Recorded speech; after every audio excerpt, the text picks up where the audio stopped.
Yo, what's going on, everybody? I'm back with another Keepin' It Real podcast, and you already know what's going on. Number 38. Ugh, number 38. Size 38 waist. Shout out my boy Chrissy D. But what is going on, everybody? I'm back with another podcast, and we're good. We're chilling. Got the mic up. Got the studio. I swear, every time I look at myself in my own camera, I just look so pale in the studio. And I got to figure out some sort of lighting arrangement where I'm not going to be a pale guy for the rest of my life because, damn, dude, the podcast, it just looks a little strange while I'm so pale right here. Even though I sit out in the sun and I know that I'm out here getting these rays, bro. I'm out here catching rays. But what's going on, everybody? I'm back with another podcast, number 38. It is 11:37 in the morning. And, shirt's a little weird right now. Had to drop my car off at the car shop, at the car dealership to get my I had a recall on my car and I had to get my recall fixed. So hopefully my car doesn't explode. That would suck. I would cry because that's my baby. But I had to drop the car off and had to run home because I had no ride home. Family's not here, people not around, early in the morning. Had to get a workout in, nice 3.5 mile run from the car dealership, and here I am recording a podcast. I have to go pick it up today, and I have to go to work. So you just love to see it. You just love to see it. Busy day ahead of me, but dude, we're out here chilling. We are chilling, billing, finessing. What's going on, everybody? If you haven't already subscribed, check out the YouTube. Links in the description if you want to check out the website. Link will be in the description. I know I said at the end of May I wanted to get I wanted to get like some merch and some shirts on the website. I don't have any of that yet, so I really need to work on that. Hopefully by the beginning of the summer. So I'm hopefully by some point in June, something like that. You know, we're going hard. The podcast. I'm going hard. I'm going hard. Recording once or twice a week, every week. And no times for slacking. Going to be posting a lot of clips. If you want to check out the clip page, the podcast clip page, I will probably you'll probably see it in the comments on this video because I always comment on my own videos because, you know, we got to tap into that algorithm. You already know what's going on. But yeah, drop a comment, drop a like. You already know what's going on, baby. But we're out here chilling. Another day, another dollar. Beautiful day. Got work.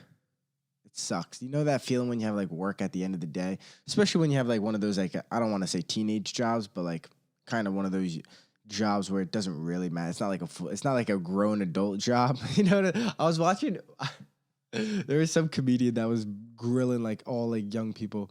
He's like, yo, if you're like 22, if you're younger than 22, it's like you don't have a real job, you have a fake job. Like, it's kind of true, but to a certain extent, you know, someone's got to deliver the food, but maybe, I don't know. But I'm here. I'm happy. Life is a beautiful ride. And that's just what it is. That's just what it is. I don't even know what the heck I'm supposed to talk. I had like a whole idea of what I was going to talk about, but now I'm here figuring out. Like, I don't know what's good with my voice, bro. I feel a little hoarse. But I also feel a little stuffy, but I also feel fine. I kind of feel tired. I think I'm tired from the run.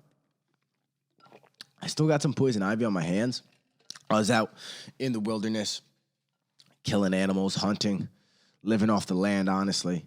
Cutting down trees, burning forests down, killing wildlife, being a freaking white colonizer. You already know how I am. And yeah, I got some poison ivy on my way to blood sacrifice. I'm kidding. Yo, I just finished this book. I'm going to try to have this guy on my podcast. Shout out to my boy, Dykes. He's the first person to ever walk across the country of Mongolia unsupported. The first person to walk across the island of Madagascar unsupported, which means like no like real help or anything like that. Kind of just like a backpack and his legs, no vehicles or anything like that.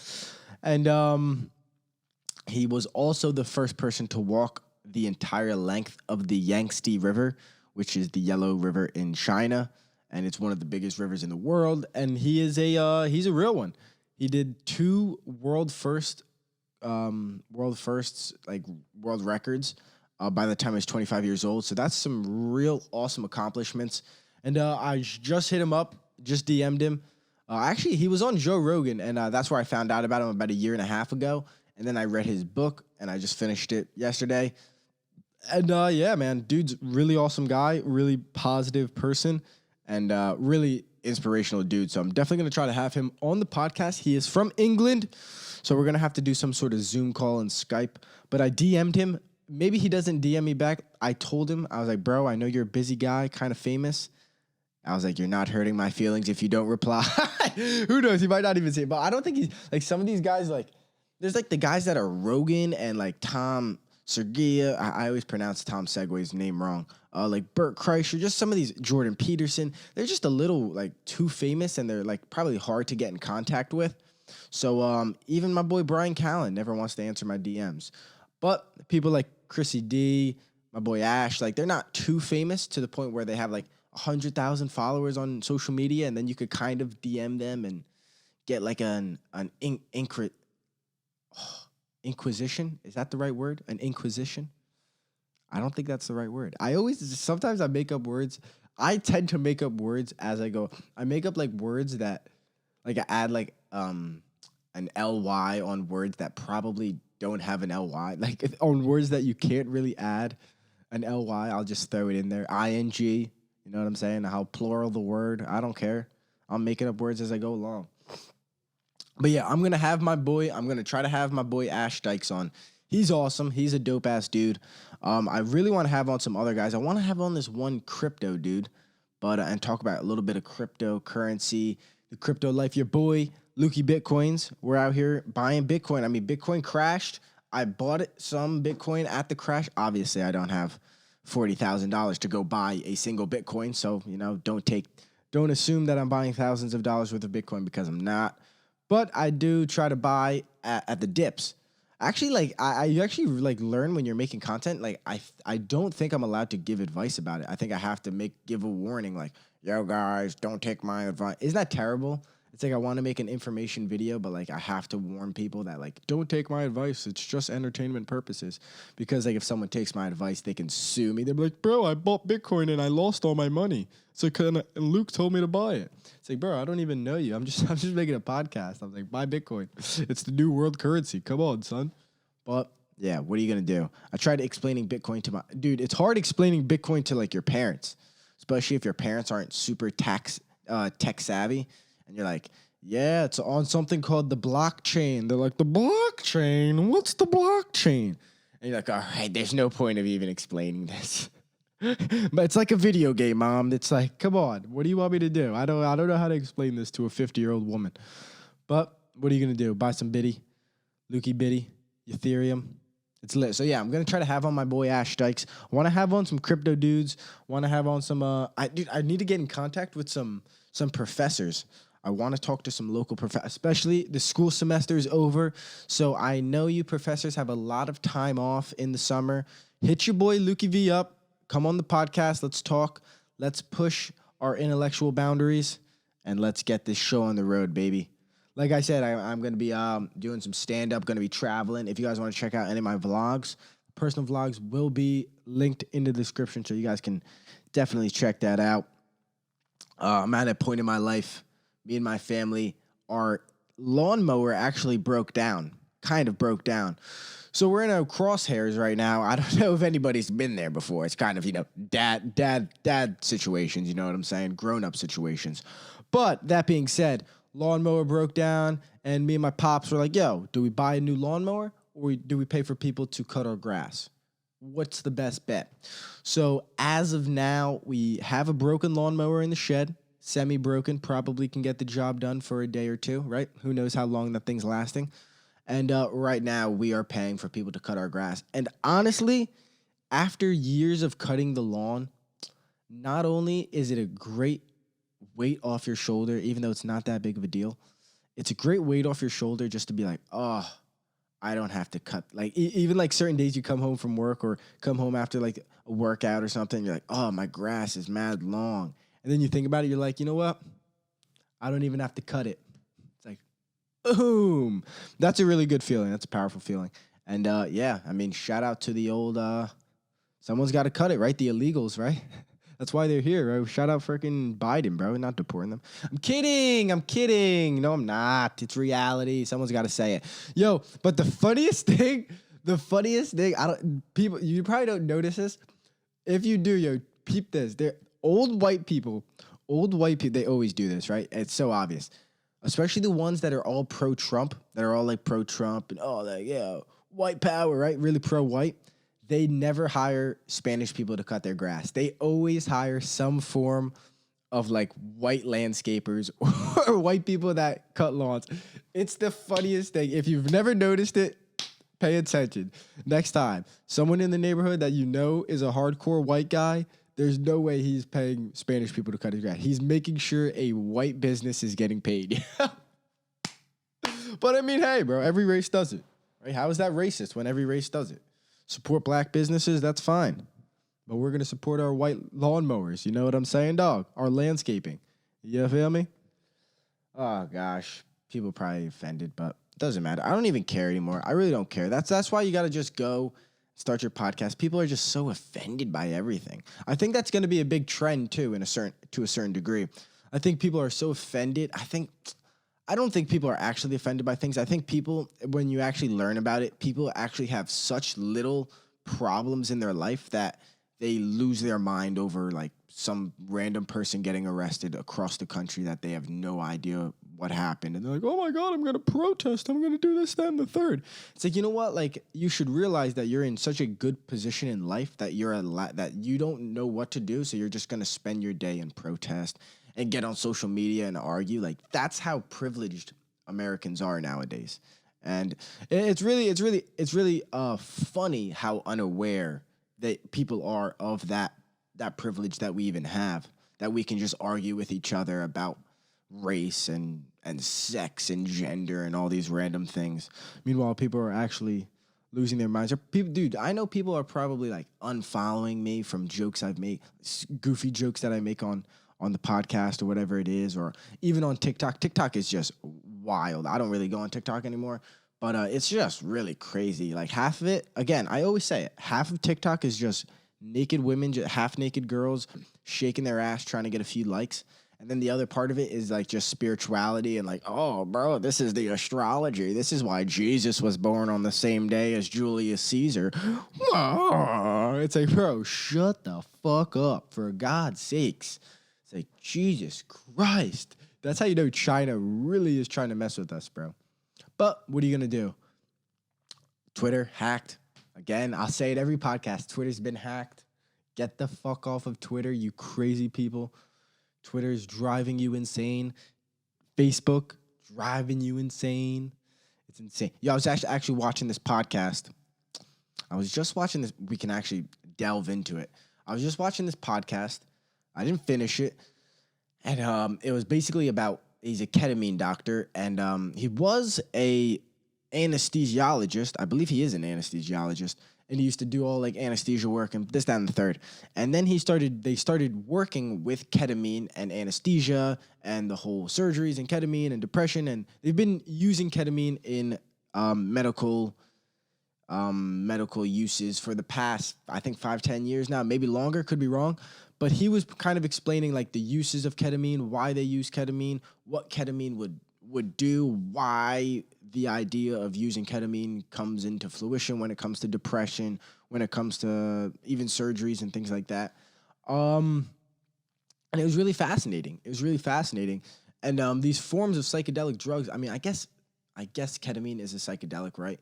These forms of psychedelic drugs are just so intriguing. They really are, especially in the aspect of like how positively they work for people with mental issues and depression and even CTE, PTSD, these anxiety, sleep insomnia, all these real freaking these serious issues that pharmaceutical medication does not have the answers to. And I've been saying this forever, and some people, it's interesting how some people stand with you strong when you, like, if you say a statement like that, some people will be like, Luke, I fucking 1000% agree with you. Or people will be like, Luke, I don't if I'm being honest, I probably don't know too much about all pharmaceuticals, which is true about me either. That would be ignorant for me to be like, yeah, I know everything about all these drugs. Don't. But it is interesting when people are like completely against you, like, oh, you don't know, like people are born with depression and they need to take drugs. And I just think that's like a misconception or just like a lie or a myth. And I don't want to go full conspiracy and be like, oh, the guys, they want you to be on these drugs, they want you to big pharma, they want you to be all doped up on medication, they want you to be all fucked up in the head. There's a solid argument that is probably what they want you to do, right? They want you to be all messed up on drugs. They want you to be loopy. They want you to be all gray, out of emotion, right? There's a conspiracy behind that. But at the end of the day, those pharmaceutical medications, they just don't really work. They don't solve the problem. They do. It seems as if they do. They can put a Band-Aid on it. They can put a pause to some of the pain or some of the issues, but it doesn't solve the pain. It doesn't clear the issues. It doesn't help the brain in any way. And sometimes it's actually more detrimental because then you can become addicted to drugs and this, that, and the third. And you can, obviously, your brain coming off you can go through psychotic episodes, getting on and off of the drugs. Few days not taking the medication will really fuck with you because on the medication, you're messing with the chemical imbalance of your brain. So it really is like a serious issue that I feel like is kind of getting swept under the rug.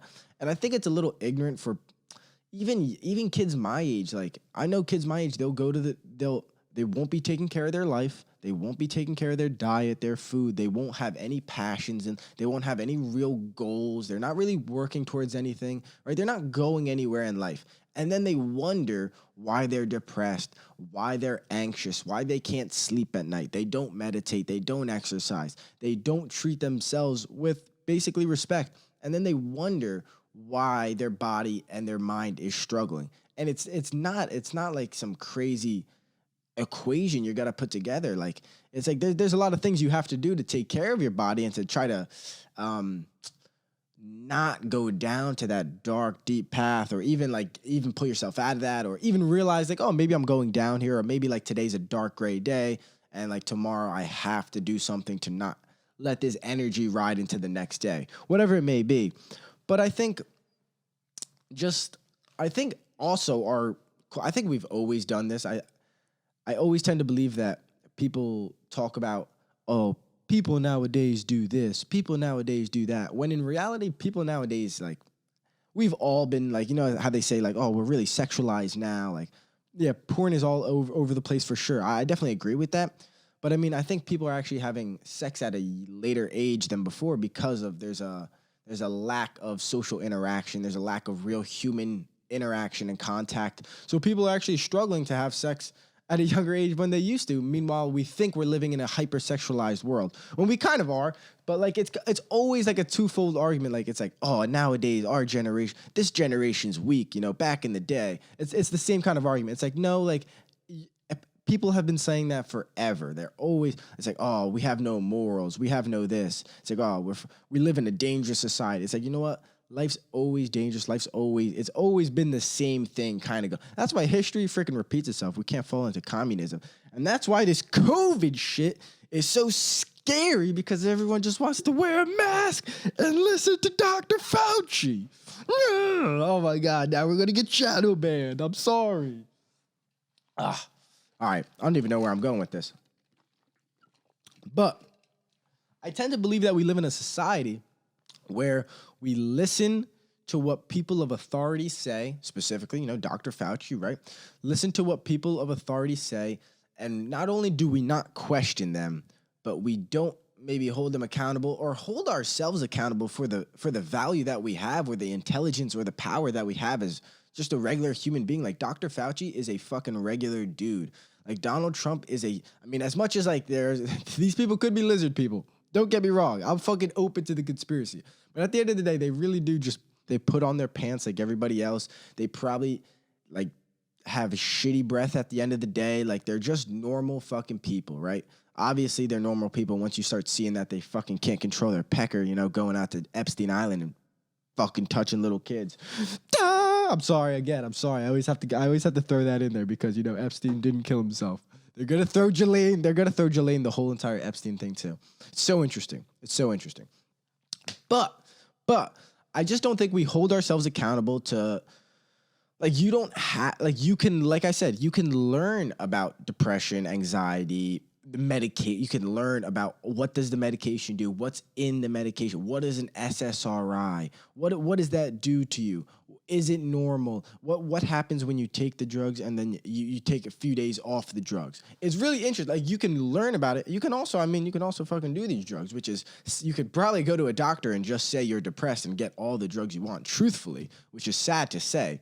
And some people will make an argument that that's not true, but I tend not really to believe that, especially the lower, like the low income doctors, like they're the real pill houses. They just come in like, oh, you got a little bit of anxiety and you can't sleep at night. Okay, here's this pill, here's that pill, here's a little Prozac, here's a little Xanax, and then whoop-de-doo. And that's why a lot of people you gotta hold these people accountable as well, because a lot of the mass shooting, I always talk about this, the mass shootings, school shootings, all these crazy white guys, for sure, right? I'll hold them accountable. Some crazy fucking white kids, right? They're all on these anti-anxieties, antidepressants. And I think it's a little unfair, and I think it is interesting. I think we do have to hold the media accountable and hold people accountable that we never talk about that, right? And the guns is an issue I think we should talk about, right? I'm open to, I think we should talk about when a mass shooting happens, we should talk about every single thing that happened. We shouldn't just talk about the guns or that he's a freaking young white kid that didn't get shot by the police the same way a black person would have got shot, right? That's like all smoke in the air. Like, this kid's doped up on some sort of pharmaceutical medication every single time, and they never talk about it. And I think that's unfair, and I think that's unjust to the American population. And I really think that's unfair. Like, we think like, oh, this kid's fucked up in the head and he stole his mom's gun, shouldn't have a gun. It's like, yeah, well, he's doped up on so much medication, and he just took 3 days off of taking medication, and now he's having a psychotic episode. His mom's trying to get him back on the medication. Then he shoots his mom, shoots up a school, and no one's gonna talk about his mental state. They're gonna talk about the weapon he used. It's like that. At the end of the day, I'm willing to talk about the weapon he used, but we gotta talk about this kid's mental state to shoot up a fucking building, shoot up a little school, kill his family, and then kill himself or whatever it may be, right? I tend to believe it's, and maybe it's just me. Maybe it's just me. We have a bias of only attacking one topic, and we don't like to attack the topic of a whole thing. Like I'm saying, when it comes to these depressants and anti-anxiety drugs, there's a lot of issues that people have that they need these drugs, right? Like, why are you going to a doctor basically on the last straw, like, doc, I need some fucking drugs to get out of this hole. And then the doc's giving you some drugs, and the drugs arguably don't work. They really don't. And it's really interesting I just think it's interesting how no one tends to argue it or talk about it or even have like an intellectual conversation or try to push the envelope of like, do this, or because I know a lot of people do these drugs for fun. You have some people that are doped up on medication, and then you have some people that because they can't handle life, and then you have some people that can't really handle life and they're just getting high. And they're kind of the same thing. It's really interesting. So then when you learn about psychedelic drugs and what psychedelic drugs can do for these people that are dealing with these mental illnesses, whether that's from birth or whether that's from trauma or experiences, it's really astonishing how life-changing these psychedelic drugs can be. So the Ketamine Doctor was an interesting podcast, but I was watching this one, and I think anybody should watch this. It's called HBO Real Sports, and most people know what HBO is. And Real Sports is like it's like a documentary news style TV show where they go and they make like a small documentary film around some sort of cool idea, cool topic. So it could be like, shark diving or deep sea diving or paragliding or wingsuit diving or wingsuit flying and stuff like that. And they would go and interview the people and why do you do this? What are the dangers? What are the cool things about it? All these different things. And they actually had a really interesting piece. And it's cool. I watched it with my parents because like I kind of like learn about all that. I like learning about this stuff already. So then when I watch like something that my parents already watch and their TV show or TV program is creating a film about this, it's like, oh, this is lit. Like, this is awesome. So I watched it, and it's basically, so definitely look it up. It's called HBO Real Sports with Brian Gumbel, and it's, let me know if you guys seen it too, drop in the comments. And it's about psychedelic drugs with specifically people that are dealing with CTE. So they had the one hockey player who was a fighter. He would go out there and fight people for his whole entire career. He would go and protect his teammates, and if his teammate got hit hard, he would come skating down, drop the gloves, go fight people, get hit. He would hit people. And you deal with a lot of brain trauma and brain damage from doing that. Like, it's very obvious. You slam your brain around that much, that's what's going to happen. It's going to struggle. You're going to get CTE, and you're going to get compulsive disorder and get all these different things. So basically, they interviewed Carcillo, NHL player, hockey player. They interviewed Kerry Rhodes, who's a ex-NFL Jets player. I think he was a cornerback or a safety, defensive back. And then they interviewed Dean Lister, who was an ex-UFC MMA fighter. And they even had on the guy Ian McCall, who's a MMA fighter who's been on Joe Rogan before and stuff like that. So they had these guys and a few different categories. They've all done it separately. And so the first guy, the hockey player, he was going to kill himself. He was thinking about, how can I kill myself? And like, what can I do to get out of this pain? He's in his head. He was in such a depressed state that he's thinking about how he can kill himself successfully and leave whatever problems that he has, right? So this is really fucking sad. It's really deep, and you're like, whoa, Jesus Christ, you know what I'm saying? Like, this guy's really, and he's really like, the way he's able to explain his feelings and the way he felt is like, it's really astonishing. Like, it's almost like you can tell that they're realizing, it's really crazy. They're realizing that their brain is like falling apart. Like, they realize that their brain is not working the same way it was, or if anything, the brain is deteriorating. Their competence, their cognitive ability is deteriorating, and you could see it's scaring them. Like, they're realizing, like, holy fuck, like I'm dying in my own head. It's a crazy experience as like a viewer, and you're like you can see it on their face, like how scared they were just talking about it. It's really interesting. So the hockey player Carcillo, he basically goes and he does a psilocybin retreat. So I don't think he does ayahuasca. I believe he does a psilocybin retreat. Maybe he does ayahuasca. I believe it's psilocybin. So ayahuasca, psilocybin, a little different. Psilocybin is the medical term for magic mushrooms, right? And ayahuasca is a different style of drug. It's kind of like a different high, different drug. And it is a different drug. But so he did psilocybin, and he had this crazy euphoric trip and did like the whole shaman and had the whole ritual and did the whole thing. And he literally, one time, one trip, one experience, his entire life changed. His wife came on, said instantly he was a different person. He was like a normal person. Like, she said for years, he wouldn't smile, he wouldn't laugh, he wasn't himself. He wasn't the man that she married, you know, like he wasn't the man that like she had her children with. And like, it's like, damn, that's fucking crazy, bro. One trip, one time, and he was completely like back to normal.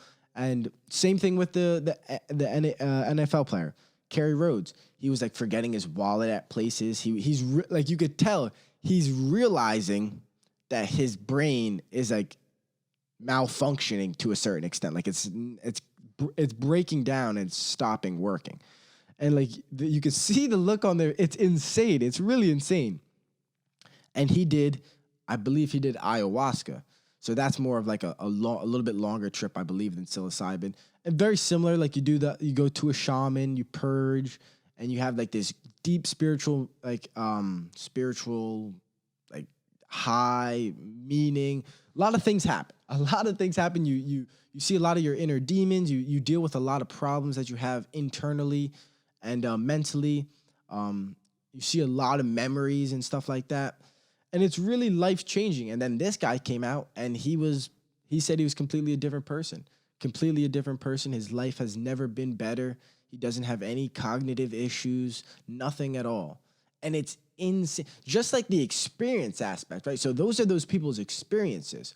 And then you could look at the science. So then you have the neuroscientists and the neurosurgeons come in and talk about what's happening in the brain, physiologically, psychologically, all these different things, right? It's really fucking awesome. And so there's one part that's really interesting. So right now, my brain, it's called I believe it's called like neurons. So you have these, basically they're like checkpoints in the brain where you have like 30 to 40 neurons connecting. You're making all these like electrical connections, right? Like just about 30 or 40 connections are going on right now. When you're on LSD, even LSD, so when you're on LSD, mushrooms, some sort of psychedelic drug, your brain is producing like hundreds and thousands of connections, all these new connections, these new ways of electricity that have never been formed, these new ways of thoughts and patterns that have never been created. And actually it's beneficial. So, right, like there are arguments that like if you're a person that's going to lose your mind later in life, if you do some of these drugs, like, yeah, you could probably lose your mind and have a psychotic episode. But the argument is you're probably going to lose your mind either way, and the drug just turned it on, right? But kind of interesting, right? That's kind of scary too. But when you're on these psychedelics, you have all these connections going on. Your brain is lit the fuck up. It's crazy when you see it, when you see like a picture of it. And actually, when they realized that the brain, when it takes so much damage, or when it has like experiential I don't know if I'm using that I guess we'll just use trauma. When you have life experience and trauma that has caused brain trauma basically, and when you do these psychedelic drugs, not only do you have thousands of new connections and good connections, and it starts to make better connections, and then it keeps those connections. So when you're not high anymore and you're a normal person, your brain has almost like recovered. It's made new, better, more supportive, like neurological connections. It's fucking astonishing. It is astonishing stuff right there.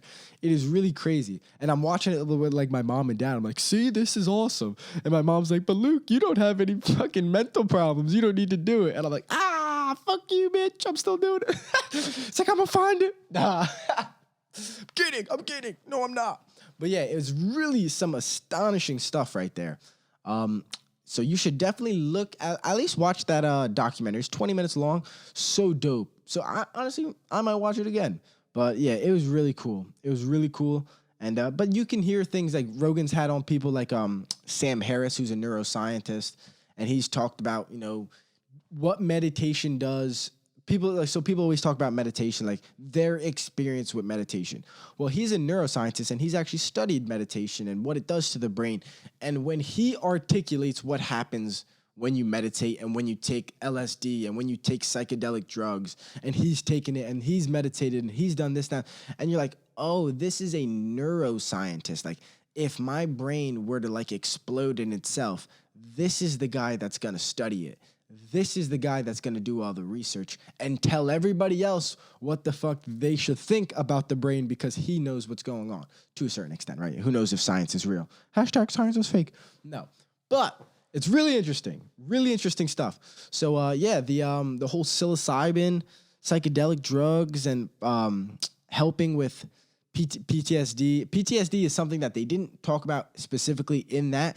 It was more CTE. So, and then the one guy who was a UFC fighter, he was like struggling speaking, and you could see he was really dealing with some mental issues. Like, he must have got fucked up in the octagon. Like, and you are going to see, mark my words, you are going to see a generation of athletes and fighters that come out, because like all these Conor McGregor and all these guys are gonna come out with brain damage. Like, maybe not McGregor himself, but these guys are going to come out and they're going to have brain damage. They're going to get in trouble with their families. They're going to do compulsive, impulsive things, and like, you're going to see it. And we're going to watch people struggle right in front of our eyes mentally because of a sport that they tried to chase. Not to say that it's wrong to chase that sport, but like it seems, in my opinion, it seems that we have a little bit of some positive light towards the medication aspect. And it is psychedelic drugs. So it's really interesting. It's really, and then you do get you start learning about the whole, like the biasy behind psychedelic drugs, where it's like, oh, you take acid and you're a Grateful Dead, the Grateful Dead, the Deadheads and shit. And there's an argument to be made, like, yeah, you don't want a society full of people tripping on fucking acid. For sure. I totally agree with you. Right? It's like, well, what are we going to do when someone takes acid or mushrooms and they fucking have a psychotic episode and fucking kill a family or some shit? It's like, yeah, that's a problem for sure. I totally agree with you. But I don't know if it's the whole, for me, I just think it's so interesting how beneficial those drugs are compared to the pharmaceutical prescription, the regular old prescription drugs that people will take for the rest of their lives. Like, it's really astonishing. And then you see kids that are like taking like a lot of depression or anxiety medication. And like sometimes like I want to say something like, oh bro, maybe watch this fucking documentary, dude. But it's like you almost have to want that. It's like trying to become sober. Like, if you have to want to be sober to then go find help and accept that help, right? People will give you help, but if you don't want to change, you're not going to accept that help. You're not going to change for yourself. So it's like, what am I doing? What am I doing explaining to you that I don't agree with medication? Like, you might be fucked up in the head and you might think that's the answer. So it's like, fuck, like who am I to say, right? Who am I to judge to a certain extent, right? But I don't know.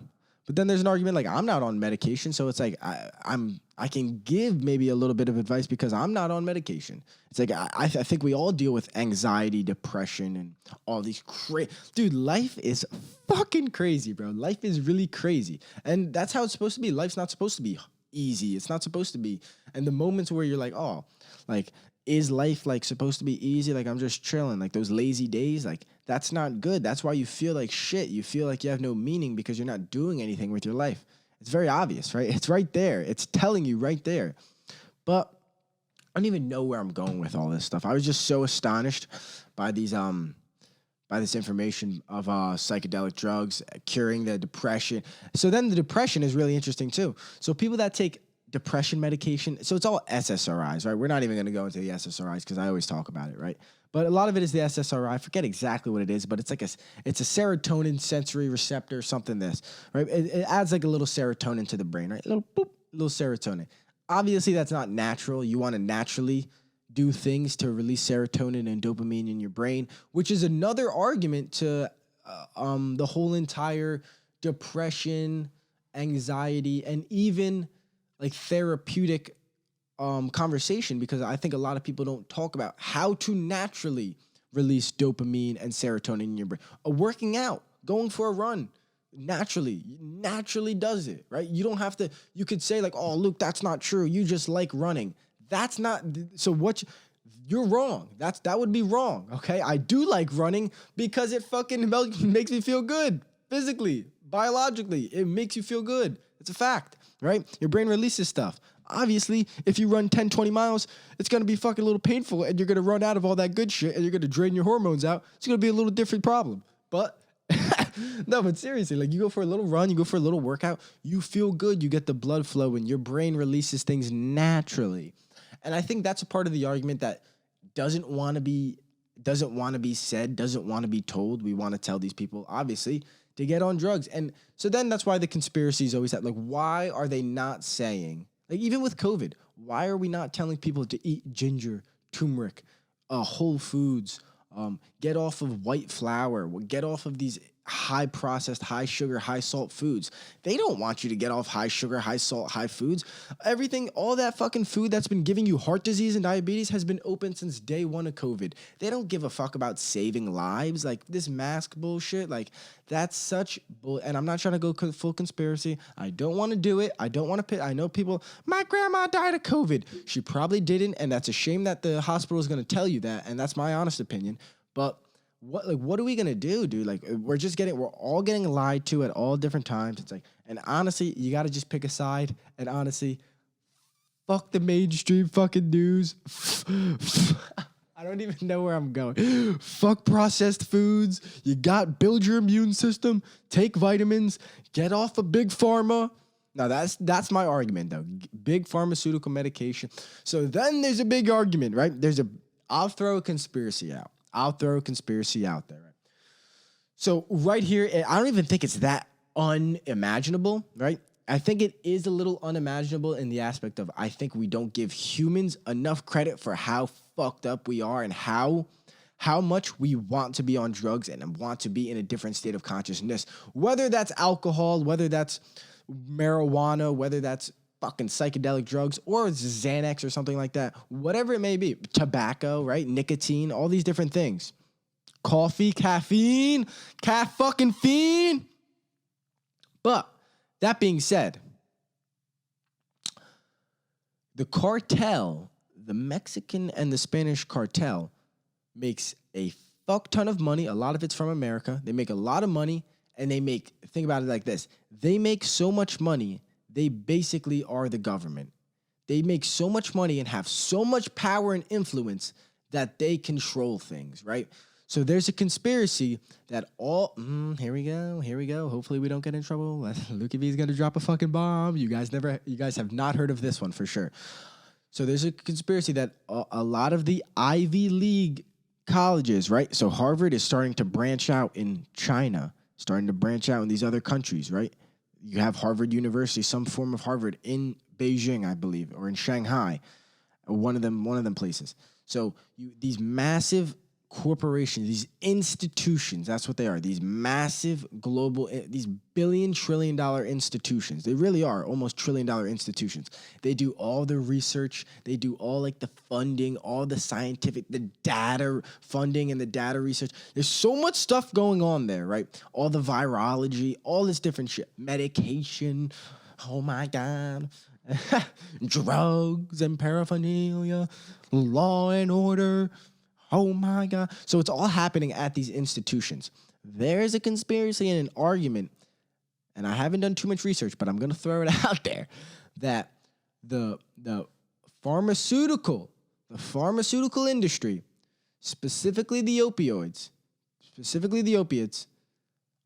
have built all of those institutions. So a lot of those institutions and those private Ivy League universities are built off of families that made money and got rich off of pharmaceuticals and opiates and drugs. Boom! And that's not far-fetched because look at South America. The whole fucking continent is run by fucking drug people. So it's like, I mean, humans fucking do drugs, bro. That's what we do. I'm sorry. Like, we do drugs, we fucking drink, we're fucked up, guys. Jesus Christ, we gotta own up to it. We gotta own up to it for God's sakes. Jesus. We gotta legalize drugs to a certain extent, right? Do you legalize drugs? Is that the answer? They say that's the answer. It's like, yo, you wanna stop the cartel? Legalize drugs. It's like, they're not gonna figure out any other way. Like, you don't think they're gonna figure something out? You know what I'm saying? They're pretty smart people. They're pretty adaptable people. But, yeah, that is a conspiracy right there, that the pharmaceutical and the opioid squad of businesses started the institutions, and that's how the institutions are run. And that's why nobody goes after, the oil and the gas industries, because we're in these countries where there's oil and gas and where the poppy fields are, right? Afghanistan. Like, there is an argument that, like, our opiate epidemic shot through the roof after we invaded Middle East Middle Eastern countries and got all their poppy fields, and we're in there for oil, and we're in there for heroin and opiates. Like, that's not a far-fetched conspiracy. Like, I think it's a little unjust when you hear liberals like, there's no way that's possible. Like, oh my God. Or conservatives. I don't even know who fights against that shit. It's like, bro, you guys are both like fighting corrupt like, that's the thing about with liberals and conservatives. Like, bro, you're both trying to stay away from corrupt governments. It's like, you should probably team up together. Obviously, you know, liberals are liberal with ideology and conservatives are conservative with ideology. But you can come and get really good fucking things done. But the media does not want that to happen. And obviously the people in power, they don't want that. They don't want to solve the problems. Like I said, they don't want people to get off of depression medication, blood pressure medication. They want to raise your blood pressure with high cholesterol, high sodium food, high sugar. They want to fuck your teeth up, and then you have to pay for healthcare, teeth insurance. It's so obvious. And a 21-year-old kid should not have to be making a podcast ranting and raving to fucking people to open up their goddamn eyes and stop getting taken advantage of by fucking lying lizard people. It's what it is. It's just what it is. But like I said, who knows? Who knows if any of this is true? But definitely check out the HBO series, HBO Real Sports, Brian Gumbel, Psychedelics. It came out in January 2020. So that's exactly when it came out. So you're welcome. You're fucking welcome. It only has 20,000 views on YouTube. Meanwhile, things on Vice that are it's completely fake news, right? Vice, some of the shit Vice does, like, I think it's cool. Like, I think it's cool when guys go out to like different countries or they go to the swamp and they see like the fishing conservation things. But some of the geopolitics Vice does, in my opinion, I believe is fake news. Maybe I'm wrong and I just don't want to admit the reality that Vice is actually recording certain things. But documentaries always have a bias. They always have an agenda. And you can't really blame them. Like, that's why they're making a documentary. They're trying to achieve something, I guess, in some form. They're trying to push out some form of message, some ideology. But yeah, Vice kind of pisses me off because I just feel like they lost their credibility with me. Like, they used to be, I mean, they've never really been the most credible source, but they've always had kind of cool content. And I'm sure they're going balls to the walls with the Palestine and Israel, and sure they're probably picking a side, whoever they want to pick.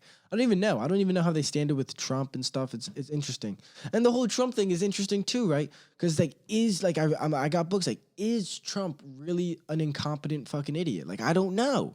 Like, is there a conspiracy? Like, is Trump just saying, giving a big fuck you to all the mainstream guys that are lying to us for 20 years?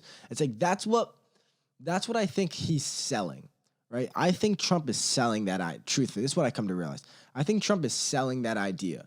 So the average person that is aware that we probably shouldn't be in Middle Eastern countries fighting war, right? Like, think about it like this, though. Think about it like that. I just thought about it like this.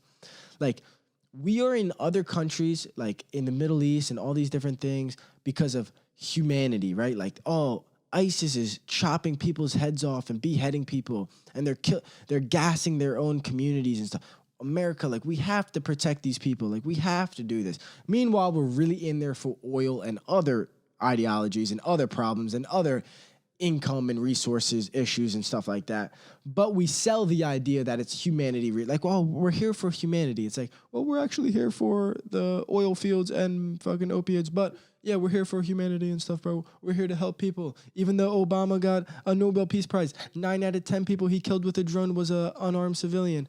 Oh yeah, like, we're here for humanity. It's like we're fucking destroying these countries and civilizations. But think about it like this: even if that is true, even if these people are gassing their own people or killing, like there's an argument. Like, I understand, like, we can't let a Hitler type of thing go on. Like, the Jews, like, millions of them were killed. Like, we probably, as a country or as like a world, we have to come together and try to stop that. I understand that argument for sure. But I mean, we have over 50 to 100 people get killed almost every weekend in Chicago or get shot in Chicago, right? When George Floyd got killed, that weekend, over 100 people got shot in Chicago. New York's crime is through the roof. People get shot, murdered, and stabbed and robbed all the time. No country is coming into our country and telling us and invading Chicago or invading LA or invading Boston after a Boston marathon bomb, right? They're not invading our country and saying that they're policing us, right? We police our own self. And you could make the argument that, yeah, we are a civilized and democracy, and we have checks and balances, and we have cops, and we have this, that, and the third, and we have first responders, and other countries without those resources don't have that. But does that give us the right to go into these countries and police them? Right? No one's going into Chicago and fighting for the young kids that are getting shot every fucking weekend, every fucking day, bro. People are getting shot in Chicago, right? Specifically Chicago, because I know they're getting shot, right? It's like, which is sad to say, but they're getting shot in Chicago right fucking now. Right now, there's shit happening. And no country's coming in and invading us and telling us like, oh, America, you can't do that. Joe Biden, get out of office. You're going to change your regime. You're going to change this. You're going to change the politics. That's what America has done in all these Middle Eastern countries and some of these South American countries. So it's like, it's really a tricky conversation. It's like, whoa, like, are we supposed to be the world police? Like, why are we in these countries? It's like, wait, what? It's like, these countries aren't in our shit when we're doing some crazy, like, we're killing each other. We have mass shootings, right? When someone shot up a movie theater or whatever it is, you didn't invade our country to try to protect us, right? Like, we handled it ourselves. Like, why can't they handle it themselves? And there's an argument to be made that they want to handle it themselves, and we keep fucking up their progress by getting involved and destroying their evolution and stuff like that. So there's a lot of arguments to be made. There's a lot of arguments to me. You know what's a crazy argument that nobody wants to talk about? I mean, I'll say, I don't know if I'm going to get in trouble for this one. This one is a crazy one. We're 50 minutes in here, so if you're listening, yo, this is crazy. But in specifically Middle Eastern countries, there's an argument to be made that in the Quran, the Prophet Muhammad, said it's okay that you can have sex and have children with your own family. So there's an argument, and I have seen some statistics, that specifically Middle Eastern societies and countries deal with a form of ancestral, what is it? Where you're having sex with your own family and you're having inbred babies, you're having inbreds. So they're dealing with a form of lack of cognitive ability because they're inbreeding with their own people and their own families and stuff. And that's an argument that no one look up. I think there's a large number of Pakistani people in Pakistan that are inbred descent. And I'm not saying that these people are bad people, whatever it is, right? But that's an argument to be that's an argument against the culture or against the society that is obviously a detriment to societies around it, right? So if we're all cognitive people and then we're dealing with people that are inbred, and they're obvious inbred is like, you can look, like, it's scientifically proven. You have sex with people in your own bloodline, your babies and your children and your what would it be? I would just use the word babies. Your babies are going to struggle mentally. They really are. They're going to struggle. They're going to be at a mental disability. And there's an argument that is a part of what's happening in these Middle Eastern countries. That's why they're so divided, and that's why they're so far back, still having like witch hunts and still believing crazy things, not giving women rights and stuff like that. I think that's an argument to be made as well. Women, and I think women, especially of these Middle Eastern cultures, don't want to really talk about that. I think they feel like people are attacking them, and some people definitely do come at it in a combative way. But I think like it's an argument to be made, like, is your culture, is your religion hindering your freedom, right? Is it or is it not? Can we have that conversation, right? Should you be able to wear whatever you want to wear? Should I have the opinion as a male to say you should wear this to protect your hair or cover yourself in that? Is that my right? Is that my right to take away your right? Who knows, right? Like, whose rights are that? And should we be getting involved with these countries, right? But then it's an argument like, we're taking in people from these countries. We're taking in refugees from these countries. We're taking in people from these countries. And these people might not want to adopt American culture, whatever is even American culture. It's a pure melting pot that's always changing, right? We had to do a essay about what is American culture my sophomore year of college. I want to have my professor on, he's an awesome dude. But I'm going to wrap this up soon. But we were talking about what is American culture. I think I talked about this on the podcast before, but I was saying that American culture is it's just always changing. It's always evolving because we're taking in new people from different parts of the world, depending on the geopolitics and what's happening on what's going on in the world. So it's like 20, 30 years ago, or even let's go later than that, like 100 years ago, we were taking in a lot of Europeaners, a lot of people through Ellis Island. Now, like the European countries are not that bad. They're actually really nice. So that we're not having that many people come from those countries. They don't want to leave. Then you have other countries so now we're getting more refugees and immigrants from people that are lower. You could make the argument lower income countries or lower echelon. I don't want to say lower echelon countries, but countries that are really struggling. They don't have as much freedom. They don't have as much opportunity, and they're coming here to get opportunity. And that's fucking. I don't blame them. But now we're dealing with a country where you have people that aren't as societally brought up, I guess you could say. It's so that's what I was like, dude, we're always changing. Like the pot's always melting, but it's like, it's never one flavor. Like we're never going to have one flavor because we're always going to take in different people. And then people that have been living here are going to change because the people that are coming in. And then, dude, it's crazy. It's crazy. It's complicated. Fucking life is so complicated. That's what I come to realize. Life is just complicated as shit. And that's just how the cookie crumbles. Remember from Evan Almighty, Bruce Almighty? And that's how the cookie crumbles. Ladies and gentlemen, it's Bruce Almighty. But everybody, this is the Keepin' It Real podcast. I hope you guys enjoyed it. I wouldn't say an intellectual conversation, but a little bit of a fun conversation. And I hope I didn't offend anybody. I'm just trying to push what I want to do with this podcast. I kind of get like lost. Like, what do I want to do with the podcast? Like, do I want to be a comedian? Like, I don't want to be a full-on goofy comedian. I want to, say jokes and be goofy and be funny and say things that are not so serious and have people not like, oh my God, Luke, you just said a joke about black people. It's like, yeah, bro, fucking relax, bro. Make a joke about white people, black people, gay people, straight people, trans. Like, who gives a fuck, bro? We're all fucking humans. Like, Jesus fucking Christ. Most people, that's what you realize. Most people are fucking nice. Like, every once in a while, you'll deal like with an asshole on the street, but like, most human interactions, like people are nice. They don't want a problem with you. And it's like this is the big thing that I always convince myself all the time. I tell myself this all the time.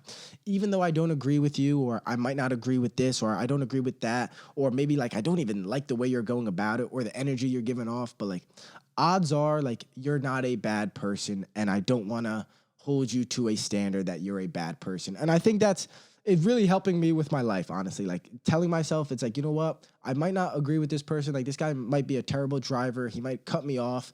Whatever it may be. Like this girl's posting something so stupid on Instagram. She doesn't even know what she's talking about. But you know what? She's probably not a bad person. Like she's probably a good person. You're probably a good person. And you know what? I'm trying to be a good person, for God's sakes. Smash that like button. I got to wrap this up. Subscribe, smash the like button. Check out the links in the description. Apple, Spotify, YouTube. Subscribe, comment, like.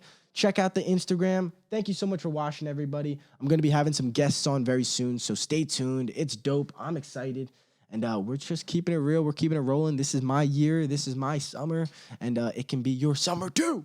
But thank you so much for watching. Yo, deuces. Check out HBO Sports, Real Sports, Brian Gumble, baby. Deuces.